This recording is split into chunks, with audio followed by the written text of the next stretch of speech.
Morning po, magte-test po tayo ulit ng blood pressure.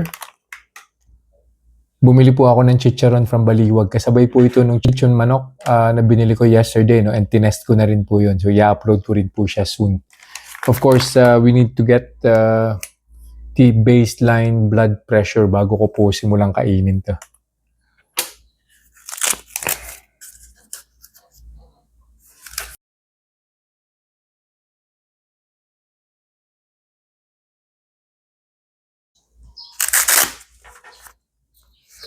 So, yan po yung baseline blood pressure ko po. 113/77 or 110/80. Yan, pag ni-round off po natin.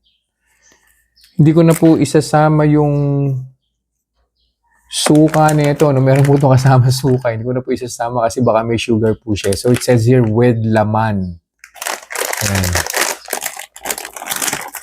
Siyempre, ipopost ko rin po together with this video yung blood sugar monitor. Sisingit ko rin po yun.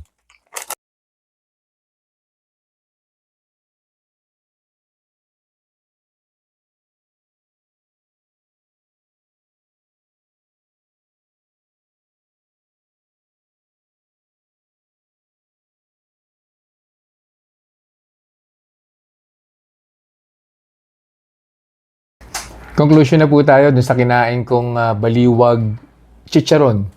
Yung with laman po, no? That was 1 hour and 30 or 40 minutes ago. Tama po, no? Blood pressure po yung minimeasure ko dito po sa kinain kong chicharon. Nag-start po yung blood pressure ko 113/77 or pag ni-round off po natin yan, parang 110/80 po yan. After 40 minutes, kumuha po kagad ako. Ang blood pressure po is 115/80. So, pag ni-round off na po yun, parang 120/80 po siya. So, still within the normal range.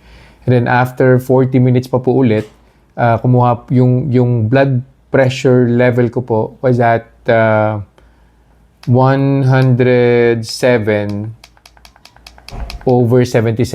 So, pag ni-round off niyo po yan, 110/80 po. So, within the normal range pa rin po. Wala pong problema. Yung chicharon po na kinain ko, no? Bago po kasi ako mag low carb lifestyle.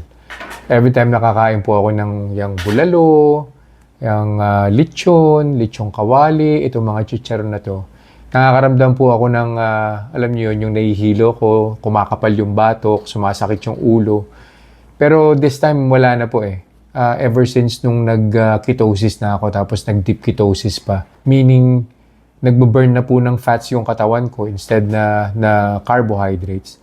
Nawala na po yung feeling na yan. So, yun lang po for this review. I'll see you guys in the next vlog. Bye-bye.